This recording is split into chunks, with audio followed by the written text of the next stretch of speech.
read and watch hentai all the time with my soul is tormented by a succubus. Call assist, pencil dripping from the way I spit. Fell in love with this. Sis got music, now she in my Shonen, seinen, slice of life.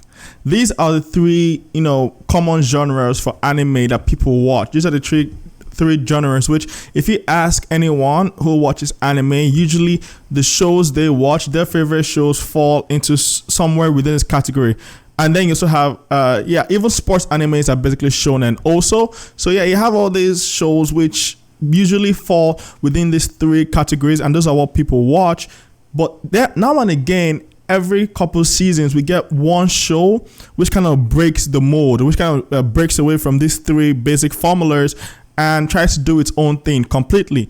And this, to me, this show, Eid Invaded, is a show that isn't a shonen because you don't have the usual power-ups that you expect with a shonen. You don't have the usual, save your friends kind of stuff. It's not a slice of life, and it's not seinen either. But it's kind of like a detective kind of show, but it's psychological in that it focuses on the human psyche, what makes humans tick, what makes humans do the things we do, what makes us do the nasty things we do, what makes us do the nice things we do. And it's a show I know I'm gonna love, because I feel like the person who wrote this show most likely wrote Psycho Pass, which is like just one of my favorite animes of all time. It's a show which doesn't follow the norm, basically. And if you're looking for something different this season, you're tired of watching the next Power Up anime or stuff like that, watch this. This is a show for you. Okay, now let me break down the show, what it's about. It came out with 3 episodes right off the bat, which means it was a good sign of a show, because if you're confident enough to throw out 3 episodes and allow people to judge you based on those 3 episodes, then it means you're confident in what your show is. It means you're confident in what you have in stock, and you're sure that even after watching 3 episodes, people will be able to say, I love this show, I want to keep going on. All right, so now with this show, what happens is this kid, there's a kid called Sakaido. Okay, he's not really a kid, he's a man. In real life, he's a grown up, is probably like in his 40s, but in this simulation kind of place, his name is Sakaido, and he looks like he's in his early 20s. Okay, now what the show revolves around is capturing the psyche of violent criminals. Okay, so what it is how in Psycho Pass there's this gun which, if someone's about to commit a crime, it will pick up on their negative brainwaves and then allow the policeman to capture that person. And there were a lot of people who were arguing over whether that is right, because just because someone is having a violent thought and wants to commit a crime doesn't mean they're actually going to go ahead with it. But in Psycho Pass, the police were using that thing as a precursor to just arrest you before you committed a crime.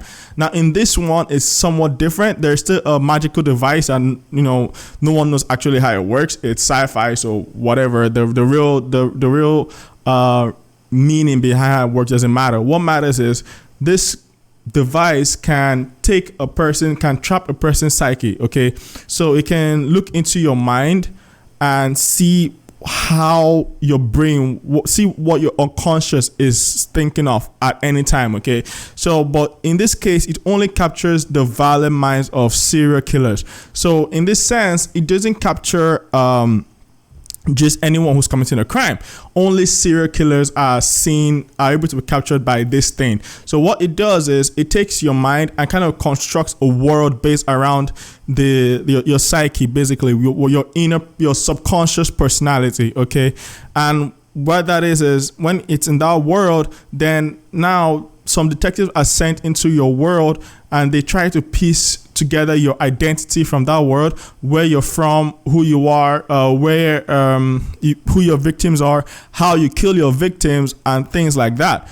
And in this world, the person who we see who goes into this world is someone called Sakaido. Now at the beginning of the show, we don't know much about Sakaido except that he knows his name, and there's this girl called Kaede-chan. Now Kaede, anytime he goes into the world, Kaede is always dead. Okay, now Kaede died. The way Kaede dies is he has to figure out how Kaede died, and what that does is if he figures out how Kaide dies, he's able to figure out the truth behind this person's, the serial killer psyche, the truth behind where the serial killer is, how he kills, why he kills, and things like that. It's all tied around this girl's death. Okay, now Saikaido is able to find out these people's true feelings, true thoughts, and through that they save the person's new victims, the serial killer's new victims, or that they take them into custody. Now the problem is this, okay? Saikaido is not just a clean person like you would thought, because you would have thought that, okay, this guy is going out, he's a brilliant detective, he's going out saving people's lives, and you think, okay, this is a good person, we have to know more about him, let's like him. But we find out in the second episode that Saikaido in real life is actually a criminal. He's in jail. And what we learn about him is his daughter was killed by a serial killer, someone called a challenger who beats people to death. He forces people to fight him, and then he violently beats them to death slowly. All right. So when we find that out, okay, we now begin to realize that this guy is angry, okay, because they say that he kills people, serial killers, but the way he does it is he convinces serial killers to commit suicide. And now it's like the law enforcers hate him because of, he besmirches their name, because he is no longer just out there to catch people and bring them to justice. He wants to send every serial killer. He wants to make every serial killer kill themselves. Now, I don't know if he has actually killed a serial killer, physically, like with a gun or anything, because we don't have enough of his backstory. But what we do know now is that this brilliant detective who is able to dive into people's subconscious and capture the truth about them, he himself has a lot of secrets, a lot of dirty laundry in his closet, and that is why he is not liked by his fellow peers, by everyone around him. And I'm good. I know I'm going to enjoy this episode because I love main characters, protagonists who are not clean per se. It's so easy to write someone who is clean, someone who has no character flaws, who is just a good person, always striving to be better. It's harder to write a damaged character who, is not really looking for redemption or anything like that. He's looking for vengeance, for blood. And someone like that, if you can write a story around that person and still make them compelling, that is a hallmark of a great writer. And that is what I believe these people are trying to challenge here. Okay, this is a man who has lost his daughter and wife to a violent criminal who is seeking vengeance, but at the same time is indispensable to saving a lot of other lives. Okay. But the problem with this man is while he saves lives, he is still, forcing criminals to commit suicide. Now, what I don't get is, if these people know that this guy does this thing, why do they still keep criminals anywhere around him? Like, they should be keeping any serial killer far away from this man, because he literally cannot harm them if they can't hear him. So I don't get why they still let criminals be anywhere around him. They should be keeping him in isolation, or just somewhere far away from, or somewhere around less violent people, because he is just out for serial killers. If he catches a serial killer, he is going to convince that person to commit suicide. That is his vendetta against serial killers. Okay. And now we have also another thing we got this anime is we have a goal for the anime, which is they want to find a person called John Walker. Now, John Walker is someone who has had interactions with almost all serial killers. Like almost every serial killer has had an interaction with him at some point.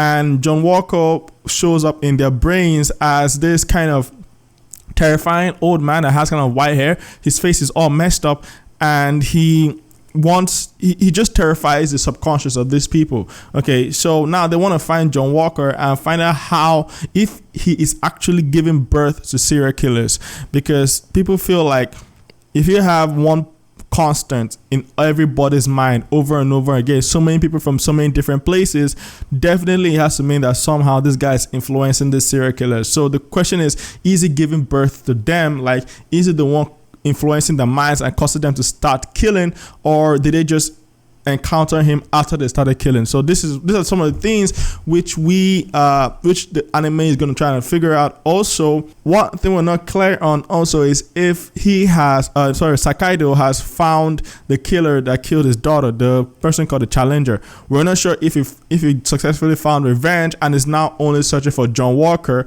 or if he is still searching for both the Challenger and John Walker. So these are two things we want to know about him. At the same time, what else happened in this anime? Oh yeah, we saw, as usual, the government is involved in all of this. There are higher powers involved, red tape and all of that. And they also had time to kind of touch on how sometimes it's so tough for policemen to do their jobs because, there's a lot of red tape involved from the government. And, there's a lot of bureaucracy and things they have to be worried about, because there was this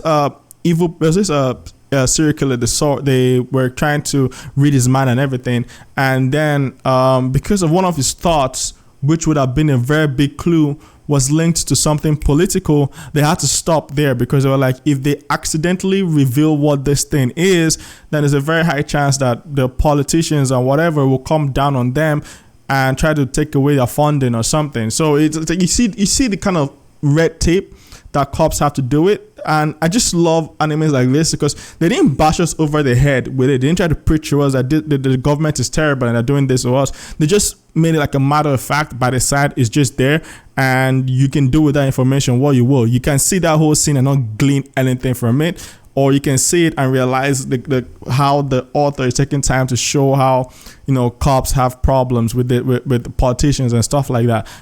Government bureaucrats and all of that. I enjoy intelligent animes like this that make you think. They engage your mind while you're watching. Okay, and usually you might have to rewatch this show like 2 or 3 times to see if there's anything you missed.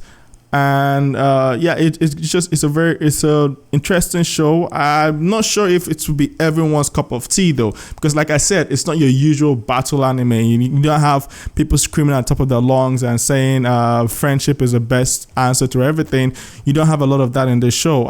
It's a much more mature show, similar to something you'd see on TV, you see a lot of rubbish on TV. Something you see, one of the detective shows, NCIS or something like that. It's above NCIS, honestly.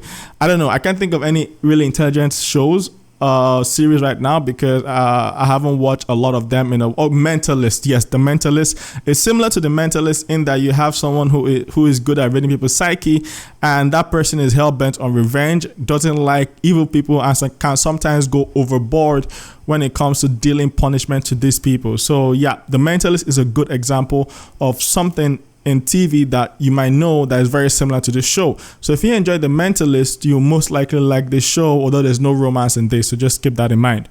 Okay, I think I've covered everything. I don't want to drone on for too much. I don't want to go on too much. That said, I hope you guys watch it. I hope you enjoy it. Let me know what you think in the comments below. Remember to subscribe, share this with your friends, get your friends to subscribe. Let's get this channel up to 200 subscribers. Slow roads. All right. This is Ren. Love you guys. Signing out. Bye.